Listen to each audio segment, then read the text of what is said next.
Thank you. You got me, man.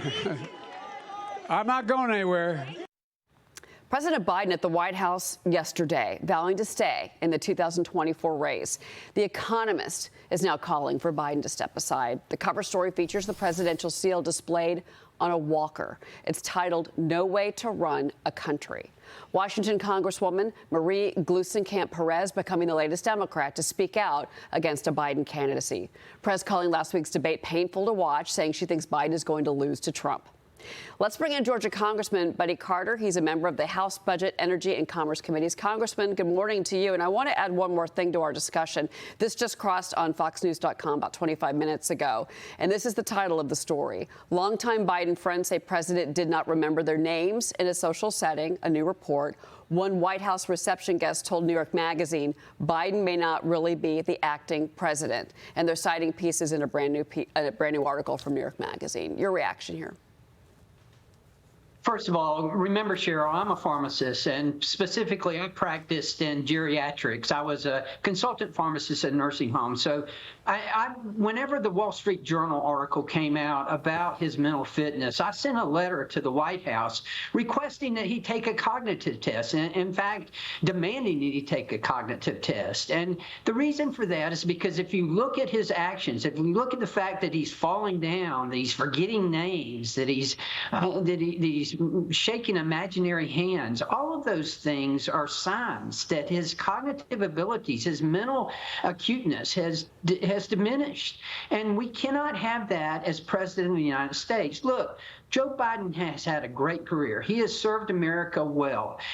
I wished he would do the right thing and resign and not run for president again. And I encourage his family to encourage him to do that because, you know, at the end of the day, we're all Americans and we all want the best for our country. And someone with the obvious decrease in cognitive and mental acuteness, that is not what we need as president of the United States. So, Congressman, let me ask you this. We've got multiple reports that there are 25 Democratic congresspeople that are working on letters. And the reports say that there's two versions of the letters that are out there right now. This would be a letter that would go to President Biden asking him to step down. One is more congratulatory, thank you for your service, you know, we love you, but it's time to step down. The other is a little more a hardline approach, a stronger approach. What do you think of these reports, and have you heard anything from your colleagues? I have. You know, look, selfishly, as a Republican, I kind of hope he stays in because I believe that President Trump will trounce him in a general election.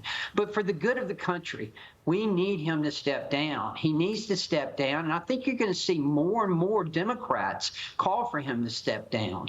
They realize that his abilities, and look, he's the oldest president ever, and he would be in his late 80s when he finished this term. There's no way this man can make it through another 4 years. As the most demanding job in the world, there's just no way he could do this.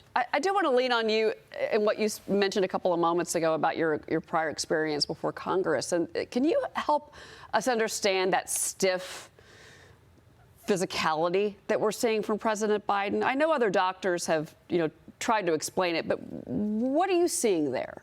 What is that? Where's that coming from?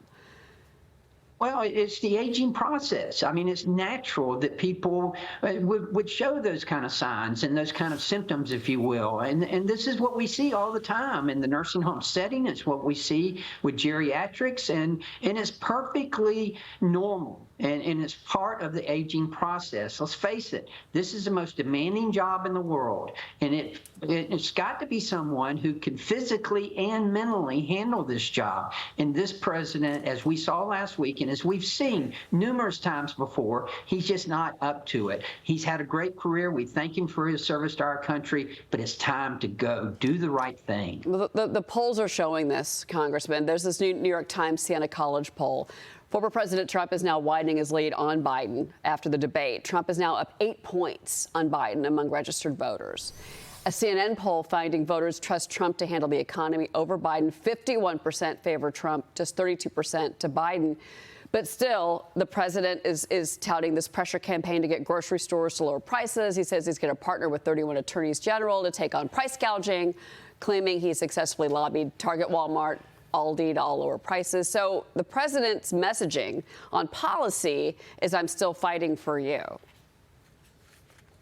And that's obviously whoever it is who's making the decisions, who's calling the plays at the White House. You know, probably the most frequent question I'm asked is, who really is running this country right now? And, you know, it's obviously not Joe Biden. But, you know, this is a result of the policies of this administration that we're seeing this increase in prices.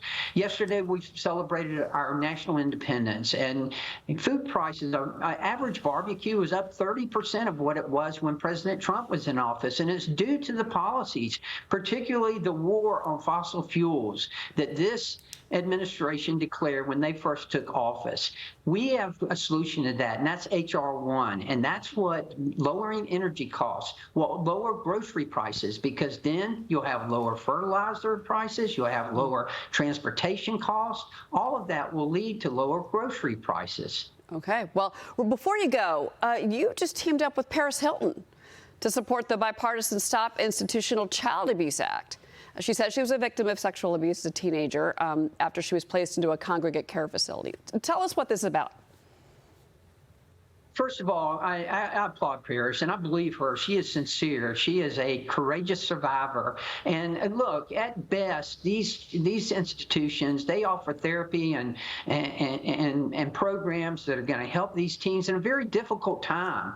But at its worst, then they offer other things: sexual, mental abuse, seclusion, the use of restraints, and fight clubs. We are hearing this. That's why there has to be accountability and transparency, so that parents can make the right decisions as to whether they want to put their child in one of these facilities or not. There are a lot of good facilities out there, but as Paris has pointed out, there are a lot of bad ones also. All right, Congressman Buddy Carter, it's always great to have you here, especially on CPI Day. Thank you. Yes. We'll see you again soon. Thank you, Congressman.